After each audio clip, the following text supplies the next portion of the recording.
collapse of the State Audit Office Tower in Bangkok.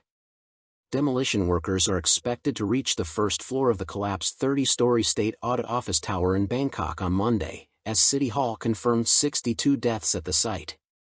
Suryachai Rewuwan, Disaster Mitigation Director of the Bangkok Metropolitan Administration, BMA, said that on Sunday, workers were digging into the rubble 2.57 meters above the first floor.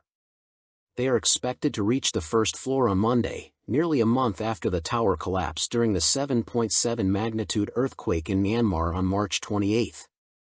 Due to the solid concrete slabs at the base of the rubble, more backhoes with jackhammers are being deployed. Workers recently found another body between what used to be the 5th or 6th floor, along with 5 human body parts. Authorities expect to find more remains in the basement. On Sunday, City Hall reported 62 deaths, 32 missing persons, and 9 injuries. Over 250 human body parts have been sent to forensic police for identification. Deputy Government spokesman Karam Palpongklang said that the Labor Ministry had paid around 38 million baht in compensation to the families of over 50 deceased victims, including over 40 deaths linked to the tower collapse. For general injuries, compensation is capped at 65,000 baht per case, and for severe injuries, up to 1 million baht. Medical expenses at state hospitals will be fully covered. Compensation also applies for forced sick leaves and disabilities.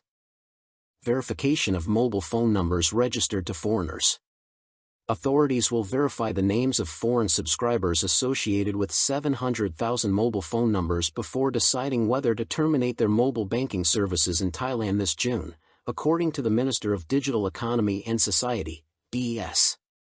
Minister Prasert Jantarerwangtong stated that these numbers were registered since January 1, 2022. Alongside these, another 1.8 million numbers without any registered owner will also be scrutinized. The government requires that the name registered to the mobile number matches the name registered to the mobile banking account, aiming to combat cybercrime. Failure to comply will result in termination of mobile banking services. This policy took effect on February 1, and users must comply by April 30. Otherwise, their mobile banking services will be suspended starting June. Banks have already begun informing affected users to update their registration details. Those not receiving a notification can continue using services normally. Summer storm warnings across Thailand.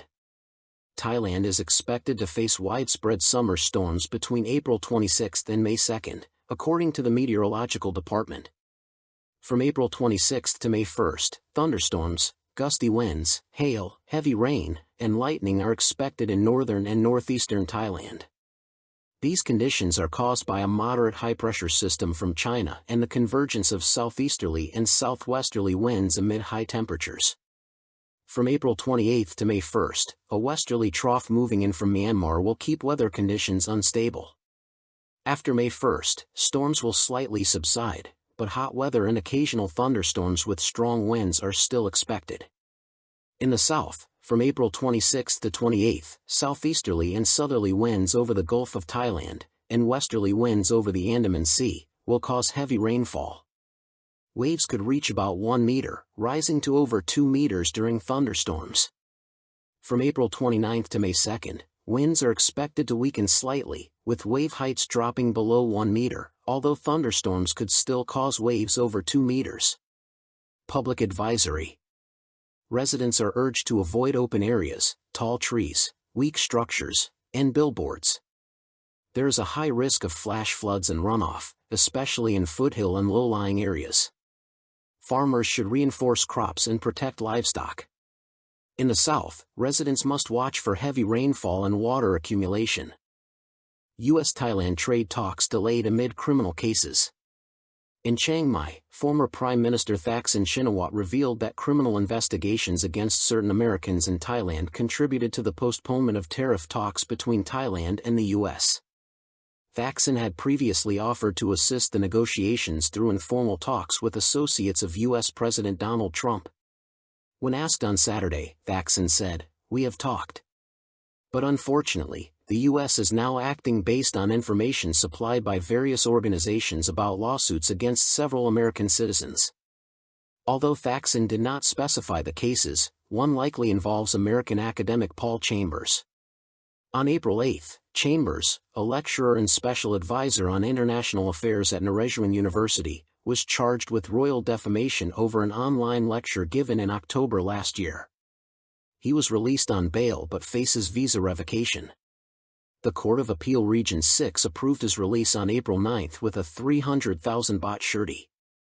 Chambers has the opportunity to appeal the revocation of his visa and must report to Thai officials every 30 days if it is reinstated.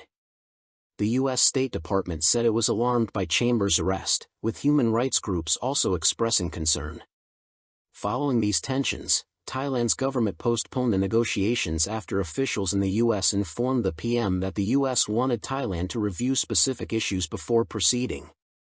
The Thai delegation, led by Deputy Prime Minister and Finance Minister Pachai Chunawajira, cancelled its trip to Washington.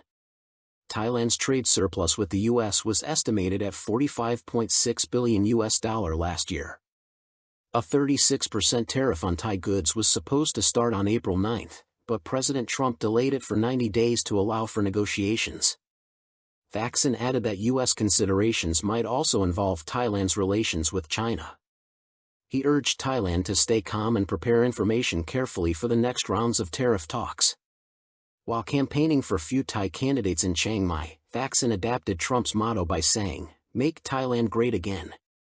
He also mentioned that he would decide later whether to seek court permission to travel to the U.S., as he still faces lèse-majesté and cybercrime charges dating back to an interview given in South Korea in 2015, with a court date set for July.